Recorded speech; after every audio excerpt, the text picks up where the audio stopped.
Ladies and gentlemen, you can't make this up. I've been saying for years, if you devote your life or you do anything for the Democratic Party or anyone within the Democratic Party, somehow, some way, you're going to be left behind. They're going to turn on you, or karma, like, in this case, it's not even karma. It's like, this man should be rescued. Something bad will happen if you get too involved with the Democratic Party, or even if you do something altruistic. The definition of a hero is this man who was left behind, Afghan interpreter who helped rescue Biden in 2008, left behind after U.S. exit. The interpreter stranded in Afghanistan and hiding from the Taliban. We'll just call them that for the algorithm. Makes a White House appeal. Don't forget me here. God bless you. We owe this man. God bless this man. And God bless every Afghan citizen and the families, the 13 families who've lost loved ones because of the American families who lost loved ones because of Biden spiting Trump. That's all he cared about. Well, he didn't care about anything. The people around him wanted to spite Trump. But I used to be the biggest Bernie Sanders booster on the internet, according to the Huffington Post. I know people don't care about that, but it's important. I used to be the unofficial scribe of Sanders' most hardcore voters, according to the Washington Post. My writing in The Hill, the Huffington Post, Salon, other publications went viral in 2015 and 2016. I was a lifelong Democrat. I finally realized how insidious the Democratic Party is. My God almighty. The one thing that they said about Trump was, oh, you know what, he's helping his friends. He's helping, he's giving his friends pardons. Yeah, that's the mark of a good human being. They set him up and framed him and everyone around him. So anyway, that's another story. But at least he's loyal to his friends. Biden is not. This man, this interpreter, rescued him. Listen to this. You can't make this up. The reason I bring up I used to be a Bernie Sanders supporter is because I realized the left is an entire racket. They take advantage of the suffering of people. They take advantage of historical grievances, historical suffering, atrocities, and they found a way through social media to channel that emotion and to funnel votes back into the Democratic Party. Bernie Sanders, AOC, they all do the same thing. They distort history in their twisted and warped logic. And then when it comes down to actually believing an accuser, no, they don't, if it's an accuser of Biden. But this is the height of duplicity, the height of immorality. Even the morally superior liberal Democrats, when they look in the mirror, have to feel ashamed and embarrassed and mortified of this. 13 years ago, Afghan interpreter helped rescue then-Senator Joe Biden and 2 other senators stranded in a remote Afghanistan valley after their helicopter was forced to land in a snowstorm. Now this interpreter is asking President Biden to save him. Quote, "Hello, Mr. President, save me and my family." The interpreter, who asked not to use his full name while in hiding, told the Wall Street Journal as the last Americans flew out of Kabul on Monday. "Don't forget me here." Thanks, Biden.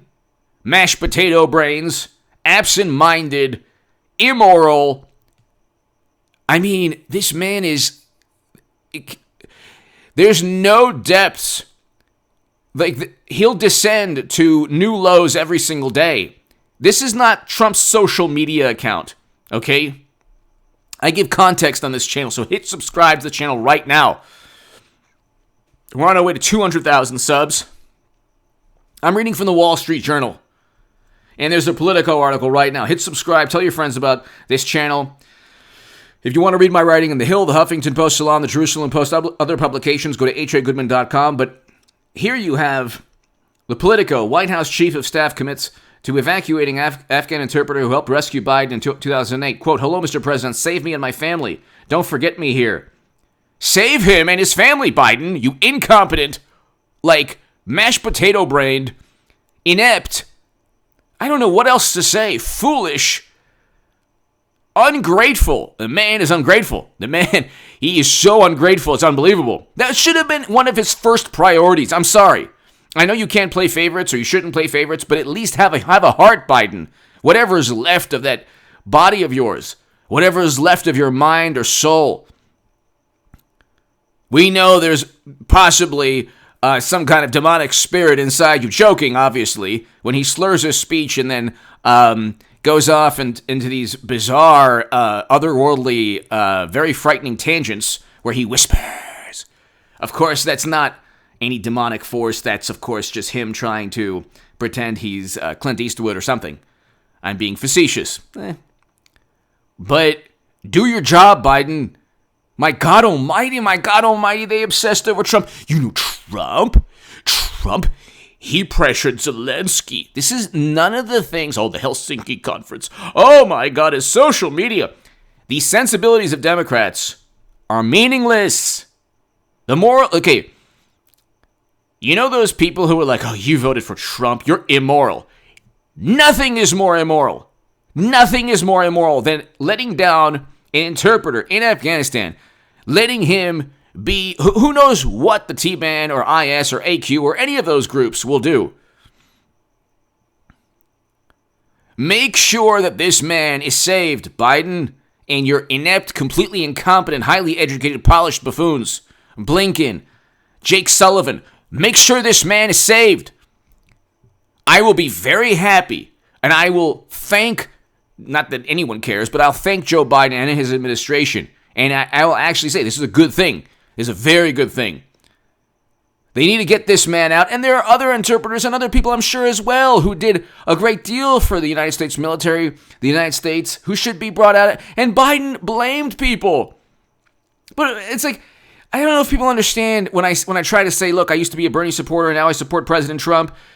I understand more than most people the duplicity, the disingenuous nature of Democratic politicians. I understand the racket. It's a gigantic racket. They don't care about morality. They care about wielding morality. They care about feeling morally superior.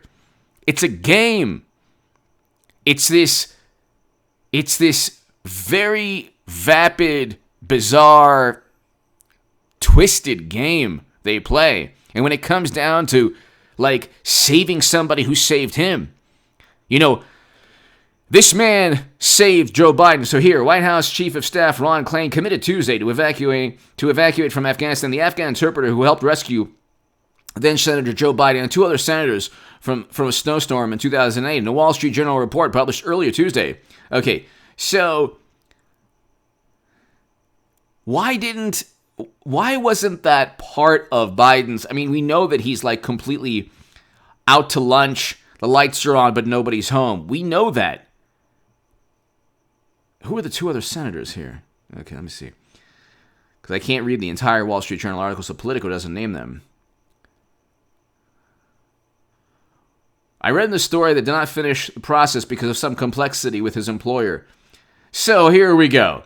The interpreter didn't finish the special visa process. Excuse me. I don't think Democrats care about specifically the legal process to come here. Okay, that's fine. I want dreamers to become citizens. I'm not conservative on everything. I'm liberal on some things. But my God, are you serious? Oh, he didn't finish the paperwork. Then Biden blames people for being there. Oh, we notified them 19 times. And the intelligence community says, well, we notified Biden. And Biden says, oh, our intelligence community didn't tell us. It's a complete mess. It's a complete and utter catastrophe. This is worse. Okay, morally superior liberal Democrats who wake up in the morning looking at the mirror and saying, I'm so much more moral and just and righteous than Republicans. And in some ways, maybe. I'm not a fan of the Republican Party. I like Trump. Trump is not a Republican, not a Democrat, even though he's a Republican president. The Republicans set him up and framed him along with Democrats. Mainly it was the Democrats, but they couldn't do it without Republican help. Everything they did to Bernie Sanders, cheating him, they did to Trump. Everything. And you see, like, this racket has left an interpreter who rescued Biden in a snowstorm. What would this man have done? What if, God forbid, the interpreter wasn't there? What would happen to 3 U.S. senators? And now he's left? And now Biden leaves him? Is there no justice left in this world at all? I mean, I understand the world's unfair, but is there no, like, Biden, quote unquote, is the most powerful man in the world. Well, yeah, everybody around him's running the show, but whatever. We can just say, President Biden, have you no shame? Where's what's his name? The guy who the ESPN who wrapped himself in the flag. Well, what's his? What's his name again? Oh my God, I can't remember his name for the life of me. Okay, he used to be a fantastic ESPN reporter. Keith Olbermann. Where's Keith Olbermann with the flag saying, Biden, please save this man, Biden. He saved you. My God almighty. What an embarrassment. All 320 million Americans should want this man saved. And there's still 200 Americans there. All to spite Trump. He could have simply started withdrawing Americans and Afghans and this man who saved him in January. He didn't do so to spite Trump. Give me your thoughts below. I'll have a live stream tonight at around 6 p.m., 7 p.m. Pacific.